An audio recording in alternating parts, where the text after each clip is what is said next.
guys, welcome back to my channel. So, like the title says, this is going to be my most anticipated releases for 2020, and honestly, I was really nervous filming this because last year, when I filmed this video, I had really high expectations for a lot of books, and almost every book that was on that list I either really didn't like, I was really disappointed in, I never ended up reading, or whatever. So I feel very nervous making this list because I don't want to like doom these books. Does that make sense? But I think a lot of that was in part to the fact that my taste from 2018 to 2019 really changed. Like, I feel like that was my most drastic change as a reader. I went from reading exclusively like YA and fantasy and everything to reading almost no fantasy last year and mostly romance and contemporary and thrillers and a lot of adult fiction and nonfiction. So like, I think that's mostly in part to the fact that my tastes just really changed, which is okay. So a lot of things that I was looking forward to at the end of 2018 didn't transfer well in 2019. So fingers crossed that my tastes somewhat stay the same, but I feel like a lot of things on this list are pretty safe to say I'm gonna love them, or at least I'm gonna be very excited to read them when they come out. So let's just get into this list. So the first one, we're gonna knock it out of the way because we all know it's gonna be on my list. That is the first book in the Crescent City series, House of Earth and Blood by Sarah J. Maas. I'm excited for it. Shocker. I know. I am still Sarah J. Maas trash. I understand that. I am still ridiculously excited for everything that she releases, but I'm a little lenient just because this is the first year that we're getting something brand new from her. Like, Throne of Glass concluded last year, and the ACOTAR trilogy also kind of concluded. I know we're getting the next ones, but it's not going to be a continuation of, like, Feyre and Rhysand, so that, whatever ACOTAR 4, whenever that's coming out, include that on this list if it's going to be a 2020 release. I don't have my hopes up that it's going to come out this year because nothing has been released about it yet, but if that comes out on 2020, I'm going to include it on this list. But Crescent City is her first foray into legitimate adult urban fantasy, which is a genre that I generally don't read, but I'll read anything she writes at this point. So I'm excited for it. If it's anything like any of her other books, I'm probably going to love it. So I'm excited. And also there's probably going to be a lot more sexy time in this book just because it's legitimately going to be shelved in the adult section where it should be. So I'm excited for that. The next book is also up there on my like most exciting release in my mind, and that is Wild at Heart by K.A. Tucker. This is the sequel to The Simple Wild, which is one of my favorite romances of all time. It's great. I've reread it multiple times now and I love it every single time I read it, but I'm nervous for Wild at Heart just because I feel like this book was so good as a standalone. Like, it accomplished all of the things and it wrapped up and it concluded. Like, we didn't need a sequel, but I kind of like that K.A. Tucker was called back to Alaska and needs to like write more of Jonah and Calla because I want more. So it's fine. But I'm nervous because I feel like everything kind of tied up with a good bow at the end, and I don't want my precious babies to go through more emotional turmoil. And I know she's going to put them through more, and I'm worried for them. They better be okay. The end. The next book that I'm really excited about is one that I feel like I've been waiting for a long time. Not like the book specifically, but just a book from this author in general. And that is The Glass Hotel by Emily St. John Mandel. This is the author who wrote Station 11. And I've just been anxiously awaiting for her to finally come out with something new, and we are finally getting one in 2020. This book, I don't know how to describe it to you guys. It sounds weird. It sounds like it's following kind of a married couple who the husband ends up getting involved in like some serious illegal money laundering and Ponzi scheme and a lot of bad things, and the wife kind of manages to escape, and I think we follow her. And I'm guessing it's gonna have some like magical realism elements added to it or just some weird stuff, but her writing is good enough that I could read anything and fall in love with it. Her writing was just so breathtaking in Station 11, and she took such a unique approach to like an apocalyptic situation.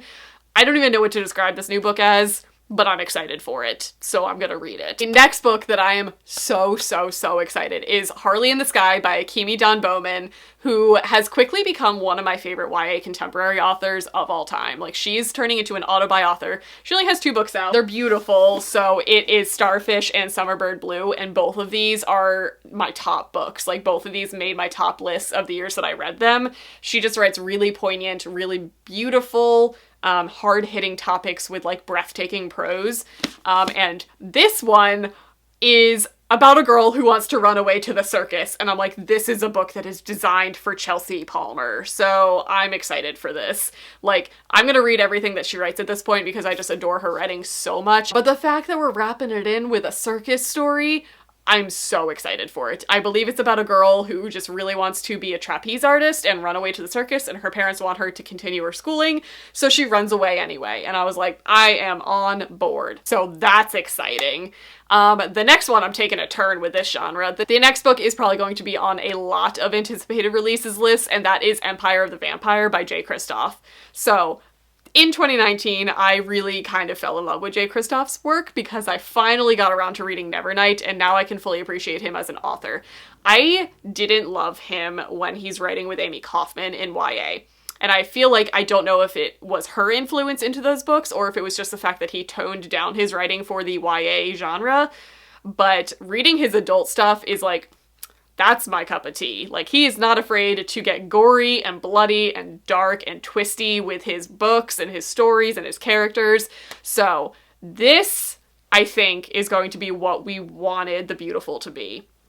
Everybody talked about 2019 being the year that the vampire came back as a thing in books, and it didn't really happen, but I feel like this is what I'm looking for. Like, I have been wanting vampires to come back for so long, and not in a paranormal romance mindset. Like, I'm all for that. I went through the entire Twilight generation with the rest of us, but I was also reading vampire fiction, like, prior to that, prior to it being, like, romanticized. I was reading, like, the gory, gruesome monster vampires, and I want that. And I feel like if anybody is gonna pull it off, it's gonna be Jay Kristoff, and it's gonna be, like, so bloody, and I'm so excited for it, much like everybody else. So that's, like, up there on my list. The next book is one that probably only I am really excited about, and that is Heartland by Serena Bowen. It is the 7th book in the True North series by her, which is one of my favorite romance series, like, of all time. I just adore the Shipley family. And this book, we are following Dylan Shipley, who has grown up. Like, look at that cover. I feel weird about this because Dylan was, like, one of the younger brothers in the beginning of the series, and we've, like, evolved to the point where he is now the main love interest, and I have icky but good feelings about it. I love this series. It's one of my favorite series, so I'm just really excited for this book. The next book that I'm really excited about, I don't even know how it got on my radar, but I am so excited for it because I feel like it's gonna be so emotional and beautiful and amazing. That is The Patron Saint of Pregnant Girls by Ursula Heggie? Should have looked that up. This, I mean, obviously it drew me in because it's following a traveling circus, so that's what's gonna get my attention on it, but it also sounds like it's just gonna be really well done. So this is historical fiction. It's set in the late 1800s on an island off the coast of Germany, when a traveling circus comes to this island. It is also the home of a, I believe, like, a convent or a home for pregnant women. So they get to go to the circus, but what I'm getting from the synopsis is that a huge wave comes over and it ends up killing some people, and this loss and this death brings together 3 different women. I believe one who works for the circus, one who is one of the pregnant women, and one who I think works for the home. I might be completely wrong on that. But all I know is we're following 3 different women who come from all different walks of life, who are coming together to kind of deal with this grief and this loss, all surrounding this wonderful, like, cliffside island setting in, like, historical Germany, and I feel like it's just gonna be breathtaking. Like, it sounds amazing. It's a really well-known author that I haven't read from, but she has, like, some famous works out there, so I'm very excited for this one. The next book I want to talk about is also probably on a lot of people's anticipated list just because it's a popular series, and that is The Heart Principle by Helen Huang. This is the 3rd book in the, like, Kiss Quotient series, and this one I am so excited about because this follows Kwong, who is my favorite side character that I've just been waiting for his story. He's, like, the bad boy. He's, like, a tattooed motorcycle riding brother. So I've been waiting for his story for a long time, so I can't wait to see what she does with this. I've loved the first 2 in the series. I love the representation that she has in this, and I'm real excited for this book. It's gonna be great. The next book that I want to talk about is Be Not Far From Me by Mindy McGinnis, and Mindy McGinnis is an auto-buy author for me. Her books are hit or miss. I love most of them. There are a few that I think are okay, but she kind of covers every genre. Like, she is written literally in every genre in the YA market, and this one I think is gonna really appeal to me. This one is going to be somewhat modern contemporary, but I believe it's more of, like, a survival story. I believe it follows a girl who ends up, like, running away and getting lost in the woods, That's all I really know. I kind of try and go into her books as blind as possible and just experience them. All I really know is that it has a survival aspect and it's Minnie McGinnis, and that's all I really need to know. So I'm gonna read it. And the last book that I want to talk about is one that I am so excited for. So this is going to be another auto-buy author that I will continue to read from, and that is Kay Ancrum's newest book called Darling. And all that I really know is this is going to be super diverse, super queer. It's a retelling of Peter Pan set in Chicago, and I can't wait. Like, I can't wait. Kay Ancrum is one of my favorite authors. She's written The Wicker King and The Weight of the Stars, and I think she is the most underhyped author in the YA market. Her writing is beautiful. She tells really important, hard-hitting stories, and I feel like this one is going to be interesting because we're kind of getting like more fantasy vibes. But she's really good at taking like a modern setting and just giving like some weird twist to it.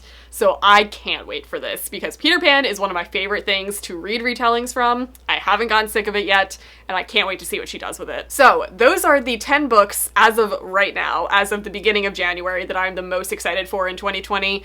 Yes, there are endless other ones that I'm also excited for, but those are like the top ones that come to mind immediately when somebody's like, oh, what are you looking forward to this year? Those are the ones. And I'm sure as the year goes on and more books get announced, I'm going to be adding to this list like crazy. But as of right now, those are my top picks for 2020. God, I hope they're good. I hope that I don't come around in 2021 and say, man, those books were all terrible. I'm going to stop doing these videos. I hope not. So that's going to be it for this video. Let me know down in the comments what you're looking forward to the most. I feel like there's going to be a lot of like Sarah J. Maas and Chain of Gold and the big ones, but these are my 10. So I hope you guys enjoyed it, and I will see you guys in my next video.